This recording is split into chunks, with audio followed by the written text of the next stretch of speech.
여호수아가 여리고에 가까이 이르렀을 때에 눈을 들어 본즉 한 사람이 칼을 빼어 손에 들고 마주 서 있는지라. 여호수아가 나아가서 그에게 묻되 너는 우리를 위하느냐 우리의 적들을 위하느냐? 아니라 나는 여호와의 군대 대장으로 지금 왔느니라.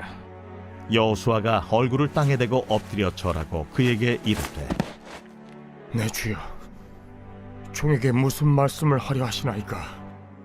여호와의 군대 대장이 여호수아에게 이르되 네 발에서 신을 벗으라. 내가 선 곳은 거룩하니라. 하니 여호수아가 그대로 행하니라. 제6장.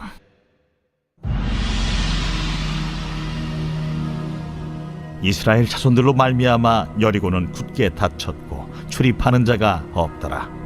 여호와께서 여호수아에게 이르시되 보라, 내가 여리고와 그 왕과 용사들을 네 손에 넘겨주었으니 너희 모든 군사는 그 성을 둘러 성주위를 매일 한 번씩 돌 때 엿새 동안을 그리하라. 제사장 7은 7 양각 나팔을 잡고 언약궤 앞에서 나아갈 것이요 7째 날에는 그 성을 7번 돌며 그 제사장들은 나팔을 불 것이며 제사장들이 양각 나팔을 길게 불어 그 나팔 소리가 너희에게 들릴 때에는 백성은 다 큰 소리로 외쳐 부를 것이라. 그리하면 그 성벽이 무너져 내리리니 백성은 각기 앞으로 올라갈지니라. 눈의 아들 여호수아가 제사장들을 불러 그들에게 이르되 너희는 언약궤를 메고 제사장 7은 양각 나팔 7을 잡고 여호와의 궤 앞에서 나아가라. 하고 또 백성에게 이르되 나아가서 그 성을 돌되 무장한 자들이 여호와의 궤 앞에서 나아갈지니라. 여호수아가 백성에게 이르기를 마침에 제사장 7은 양각 나팔 7을 잡고 여호와 앞에서 나아가며 나팔을 불고 여호와의 언약궤는 그 뒤를 따르며 그 무장한 자들은 나팔 부는 제사장들 앞에서 행진하며 후군은 궤 뒤를 따르고 제사장들은 나팔을 불며 행진하더라. 여호수아가 백성에게 명령하여 이르되 너희는 외치지 말며 너희 음성을 들리게 하지 말며 너희 입에서 아무 말도 내지 말라. 그리하다가 내가 너희에게 명령하여 외치라 하는 날에 외칠지니라. 하고 여호와의 궤가 그 성을 한 번 돌게 하고 그들이 진영으로 들어와서 진영에서 자니라. 또 여호수아가 아침에 일찍이 일어나니 제사장들이 여호와의 궤를 메고 제사장 7은 양각 나팔 7을 잡고 여호와의 궤 앞에서 계속 행진하며 나팔을 불고 무장한 자들은 그 앞에 행진하며 후군은 여호와의 궤 뒤를 따르고 제사장들은 나팔을 불며 행진하니라. 그 둘째 날에도 그 성을 한 번 돌고 진영으로 돌아오니라. 엿새 동안을 이같이 행하니라. 7째 날 새벽에 그들이 일찍이 일어나서 전과 같은 방식으로 그 성을 7번 도니 그 성을 7번 돌기는 그날뿐이었더라. 7번째에 제사장들이 나팔을 불 때에 여호수아가 백성에게 이르되 외치라! 여호와께서 너희에게 이 성을 주셨느니라. 이 성과 그 가운데 있는 모든 것은 여호와께 온전히 바치되 기생 라합과 그 집에 동거하는 자는 모두 살려주라. 이는 우리가 보낸 사자들을 그가 숨겨주었음이니라. 너희는 온전히 바치고 그 바친 것 중에서 어떤 것이든지 취하여 너희가 이스라엘 진영으로 바치는 것이 되게 하여 고통을 당하게 되지 아니하도록 오직 너희는 그 바친 물건에 손대지 말라. 은금과 동철기구들은 다 여호와께 구별될 것이니 그것을 여호와의 곳간에 드릴지니라. 이에 백성은 외치고 제사장들은 나팔을 불매 백성이 나팔 소리를 들을 때에 크게 소리질러 외치니 성벽이 무너져 내린지라. 백성이 각기 앞으로 나아가 그 성에 들어가서 그 성을 점령하고 그 성 안에 있는 모든 것을 온전히 바치되 남녀노소와 소와 양과 나귀를 칼날로 멸합니다. 오늘은 역사상 가장 무모하고 이상해 보이는 군사 작전에 대해서 좀 살펴보려고 합니다. 이 군사 작전은요, 여호와의 군대 대장이 주도하는 작전입니다. 개역 한글판에서는 여호와의 군대 장관이라고 번역했던 여호와의 군대 대장은 오늘 읽은 5장 마지막 부분에 등장을 하는데요. 오늘 본문을 이해하기 위해서는 이 군대 대장이 누구인지를 정확히 알 필요가 있습니다. 여리고 정복 전쟁을 앞두고 여호수아의 앞에 나타난 이 여호와의 군대 대장이 누군지에 대해서는요, 크게 두 가지의 견해가 있습니다. 첫째는 여호와의 군대 대장이 천사라는 것입니다. 특별히 다니엘서 10장을 보시면요, 사탄과의 영적인 전쟁에서 하나님의 편에 서서 승리를 이끄는 천사장 미가엘이 등장을 합니다.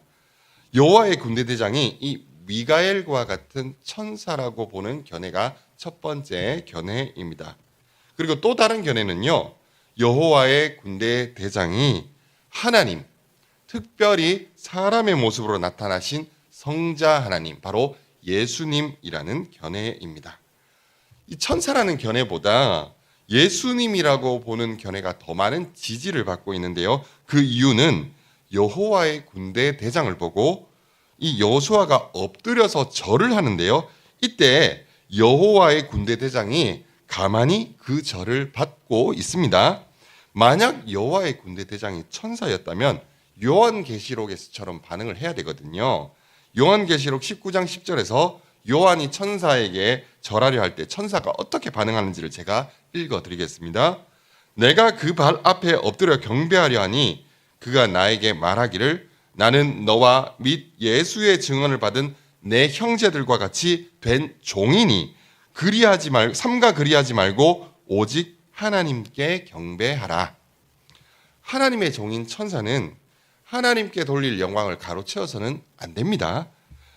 여호와의 군대 대장은 그런데 이 여호수아의 경배를 받고 있습니다. 경배를 받을 만한 분이라는 뜻이겠죠. 그리고 또 하나 여호수아를 향해서 이 여호와의 군대 대장이 뭐라고 하냐면 내 발에서 신을 벗으라. 내가 선 곳은 거룩하니라 라고 합니다. 이 말씀은 출애굽기 3장 5절에서 모세가 떨기나무 앞에서 하나님께 받은 말씀과 같은 것입니다. 따라서 여호와의 군대 장관은 하나님이시고 여리고성 정복 전쟁은 여호와의 군대 대장 되시는 예수님이 지휘관이 되어서 진행하시는 전쟁이라는 사실을 우리는 알 수가 있는 것입니다. 그런데 재미있는 것은요, 이 여호와의 군대 대장이 이스라엘의 편이 아니라는 것입니다. 이게 무슨 말이냐면 여호수아가 여호와의 군대 대장에게 이렇게 질문을 하거든요. 너는 우리를 위하느냐 우리의 대적을 위하느냐. 여기서 우리는 이스라엘 민족을 뜻하는 것입니다. 당연히 하나님이시라면, 예수님이시라면 이스라엘 민족을 향해서 나는 너희의 편이다 라고 하실 것 같은데 하나님의 대답은 이렇습니다. 아니라 나는 여호와의 군대 대장으로 지금 왔느니라. 성도님들, 이 말씀은요, 이스라엘 민족이라고 다 하나님 편이 아니라는 것입니다. 실제로 이스라엘 민족은 여리고와의 전쟁에서 승리하고 성을 함락시켰지만 그 가운데 아간이라는 사람은 하나님의 것을 가로채려다가 그와 그 가족이 모두 멸망당하지 않습니까? 여기서 우리가 생각해 봐야 할 것은요, 이스라엘 민족이라고 해서 교회 안에 있다라고 해서 다 하나님 편이 아니라는 것입니다. 그렇다면 누가 하나님 편이냐? 바로 하나님을 믿고 그분의 말씀에 순종하는 사람만이 하나님의 편이 되는 것입니다.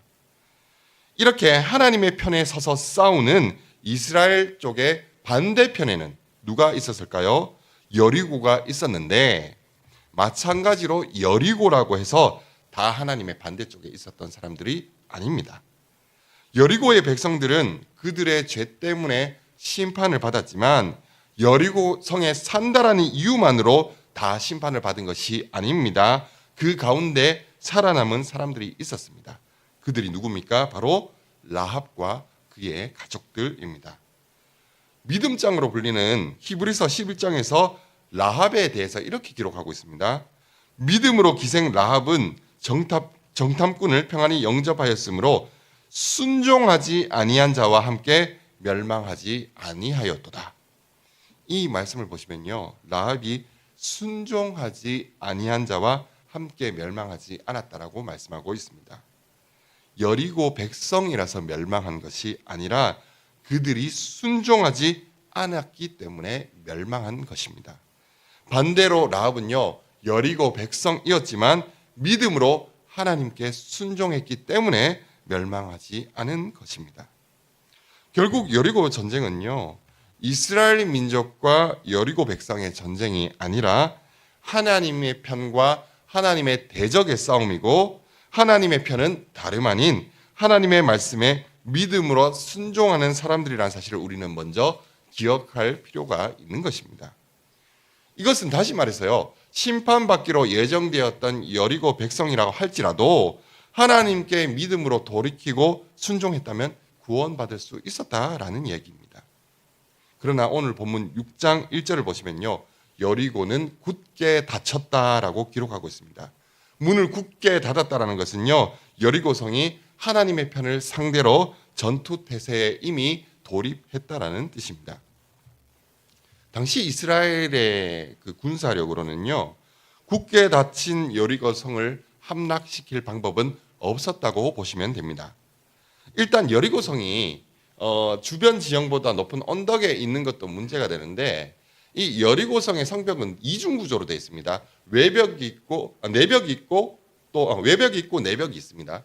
자, 근데 이 외벽과 내벽이 어떤 형태로 만들어져 있냐면요, 이렇게 그냥 이렇게 성벽이 일자로 있는 게 아니라 이렇게 앞쪽으로 기울어져 있습니다. 보통 이렇게 성벽이 일자로 되어 있으면은 사람들이 거기를 올라갈 수 있지 않겠습니까? 사다리를 대고 올라갈 수 있는데 이렇게 기울어져 있으니까요, 이게 어떻게 올라갈 수가 없는 구조인 겁니다. 근데 이 외벽을 어떻게 올라갔다고 해도 이 외벽보다 더 높은 내벽이 쌓여져 있었기 때문에 이 외벽을 넘어가면은요, 외벽과 내벽 사이에 끼어서 이제 도간에 든 쥐가 되는 그런 구조로 되어 있는 난공불락의 요새인 것입니다. 자, 그런데 원래대로라면 이런 여리고성을 함락시킬 방법이 없었겠지만 이번에는 상대를 잘못 만났습니다. 지금 여리고성은요, 하나님을 대적하고 있습니다. 아무리 성문을 굳게 닫고 성벽을 지킨다고 해도 하나님의 심판을 피할 수는 없습니다. 하나님의 심판을 피할 수 있는 유일한 방법은요, 문을 굳게 닫는 것이 아니라 하나님께 문을 열어야만 구원을 받을 수가 있습니다. 요한계시록 3장에서 하나님께서는 라오디게아 교회를 향해서 이렇게 말씀하십니다. 볼지어다 내가 문 밖에 서서 두드리노니 누구든지 내 음성을 듣고 문을 열면 내가 그에게로 들어가 그와 더불어 먹고 그는 나와 더불어 먹으리라. 이런 말씀이 있음에도 여리고성은요, 하나님께 문을 열고 그분께 돌이키고 순종하기보다 하나님을 대적하는 쪽을 선택했습니다. 그런 여리고성을 함락시키기 위한 여호와의 군대 대장의 작전이 오늘 본문에 쭉 나오고 있습니다. 그 작전이 뭐냐면요, 언약궤를 중심으로 한 행렬이 여리고성을 매일 한 바퀴씩 도는 것이었습니다. 그렇게 한 바퀴를 돌고 나면 퇴근하고 다음 날 다시 여리고성을 도는 것을 반복합니다. 그리고 7째 날에는요, 7번 성을 돌고 제사장이 나팔을 불 때 백성들이 큰 소리로 외치면 성벽이 무너질 것이고 그때 백성들이 여리고성을 정복하라는 것입니다. 저와 성도님들은 이스라엘 민족이 하나님의 명령에 순종했을 때 여리고성이 무너졌고 이스라엘 백성이 승리했다라는 사실을 이미 알고 계실 것입니다. 하지만 하나님께서 왜 이런 일을 시키셨을까라는 사실에 대해서는 궁금증이 생기는 것입니다. 지금부터 하나님께서 이스라엘 백성들에게 명령하신 이 작전에 도대체 어떤 의미가 있는지를 간단하게 살펴보려고 합니다. 하나님께서 여호수아를 통해서 이스라엘 백성들에게 명령하신 내용을 자세히 살펴보면 여리고성 주위를 도는 행렬 제일 앞에 누가 있냐면 바로 무장한 군인들, 무장한 사람들이 자리를 하고 있습니다. 그리고 그 뒤에 제사장들이 양강나팔, 양의 뿔로 만든 나팔인데요, 그 나팔을 들고 불면서 뒤따라 갑니다. 그리고 그 제사장의 뒤로 무엇이 따라가냐면 가장 중요한 언약궤가 뒤따르게 됩니다. 그리고 이 언약궤 뒤에 또다시 후군들이 뒤에 있는 병사들이 뒤따라서 가게 됩니다. 먼저 맨 앞에 이 무장한 사람들이 어떤 사람들인지를 성경에서는 정확하게 말해주고 있지는 않지만요. 이들이 누군지는 짐작할 수 있습니다. 이들이 누굴 것이라 짐작하냐면요. 아마도 이미 요단강 동편 땅을 차지한 르벤, 갓, 그리고 므낫세 반지파에서 뽑은 선발된 군인일 가능성이 매우 높다라고 보고 있습니다. 이들은요, 민수기 32장에서 다른 지파보다 앞서 요단 동편 땅을 차지하는 조건으로 무슨 조건을 내걸었냐면 모든 전투에서 항상 맨 앞에서 싸우기로 약속을 하게 됩니다. 이들은 이 약속을 신실하게 지켰기 때문에 여리고성 전투에서도 행렬의 선두에 섰을 가능성이 매우 높습니다. 그 뒤로 이제 양각 나팔을 잡은 7명의 제사장들이 따라가면서 나팔을 길게 부 불면서 따라갑니다. 자, 이 나팔 소리는 무엇을 의미하느냐? 시내산에서 하나님이 강림하실 때 나팔 소리가 점점 크게 푹푹 울리거든요. 자, 그 장면을 떠올리게 하는 것이 바로 이 양각 나팔을 잡고 부는 모습입니다. 따라서 이 나팔 소리는요, 바로 하나님의 임재를 상징합니다. 또 이 나팔 소리는요, 하나님의 구원을 상징하기도 합니다. 민수기 10장 9절에서는 이렇게 말씀하고 있습니다. 또 너희 땅에서 너희가 자기를 압박하는 대적을 치러 나갈 때에는 나팔을 크게 불지니 그리하면 너희 하나님 여호와가 너희를 기억하고 너희를 너희의 대적에게서 구원하시리라. 이렇게 나팔을 크게 불 때 하나님께서 대적으로부터 이스라엘 민족을 구원하실 것을 약속하셨는데 이것은 사실 하나님의 편에서는 구원이지만 하나님의 대적의 입장에서 이것은요, 하나님의 심판을 상징하기도 합니다. 결국 나팔을 부는 것의 의미는 이 전쟁에서 하나님이 이스라엘을 대신하여 싸워 주실 것을 보여주는 장치, 교보제라고 할 수 있는 것입니다. 자, 그리고 그 뒤를 뒤따르는 것이 바로 언약궤인데요. 가장 중요한 이 언약궤는 이 언약궤 안에는 하나님의 말씀이 담겨져 있습니다. 그리고 이 언약궤 뒤로 이제 후군들이 쭉 따라가는 형태가 되는 것입니다. 그러니까 결국 이 언약궤는 모든 행렬의 한가운데 있다라고 보시면 됩니다. 자, 언약궤가 행렬의 가운데 있다라는 것은요, 하나님의 백성들이 무엇을 중심으로 살아야 하는지를 잘 보여주고 있습니다. 바로 말씀을 삶의 중심에 두고 살아야 하는 것입니다. 또한 이 언약궤는요, 말씀이 육신이 되신 예수 그리스도를 예표하기도 합니다. 언약궤의 내용물이 뭔지를 좀 살펴보면요, 먼저는 십계명이 기록된 2돌판이 들어가 있습니다. 자, 그리고 또 뭐가 있냐면요, 아론의 쌍난 지팡이가 들어가 있습니다. 이 지팡이는 하나님이 택하신 대제사장이 누구인지를 보여주는 물건인데요, 예수님이야말로 영원하신 대제사장이시지요. 그리고 만나가 담긴 항아리가 있는데요, 이 만나가 담긴 항아리는 하늘에서 내려온 생명의 떡이신 예수님을 보여주는, 상징하는 것입니다.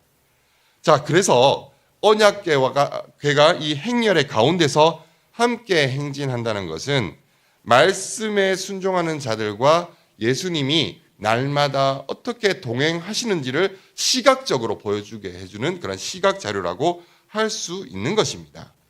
요한복음 15장에서는요, 우리가 예수님의 계명에 순종함으로 예수님 안에 거할 수 있고 그분과 날마다 동행할 수 있다라고 분명히 우리에게 말씀해주고 있습니다. 자, 우리의 삶의 모든 전쟁에서 하나님이 계시는 쪽, 예수님이 계시는 쪽이 무조건 승리합니다. 자, 그렇다면 우리는 승리를 위해서 하나님의 편에 서기만 하면 되는데, 그분과 동행하기만 하면 되는데, 어떻게 그렇게 할 수 있냐라면 말씀이 삶의 가운데 있고 그 말씀에 순종하는 쪽이 하나님의 편이라는 것입니다. 우리가 하나님의 말씀에 순종해야 된다는 것은 알지만 그것이 쉽지 않기 때문에 오늘 말씀에서는요, 하나님께 순종하기 위한 중요한 원리도 우리에게 가르쳐주고 있습니다. 오늘 본문에 나오는 순종의 중요한 원리는 무엇이냐면 바로 침묵입니다. 오늘 본문 7절에서 하나님께서는요, 이스라엘 백성들에게 침묵하라고 하십니다. 하나님의 명령대로 이스라엘의 모든 군사들이 여리고성을 돌 때에 다른 모든 백성들은 이 행렬을 따라서 돌았거나 그게 아니라면 적어도 이 행렬에 가까운 곳에 서서, 잘 보이는 가까운 곳에 서서 있었을 것으로 우리는 생각할 수 있습니다. 정확한 내용은 성경에 기록되어 있지는 않습니다. 자, 그러나 이 행렬이 도는 것을 늘 이 백성들이 분명히 보았을 것인데 매일 똑같이 성벽을 도는 사람들을 바라보면서 백성들의 마음속에는 오만 가지 생각이 들지 않았겠습니까? 애초에 하나님께서 명령하신 일은 여리고성을 함락시킬 군사작전으로서는 전혀 이해하기 힘든 행동이었습니다.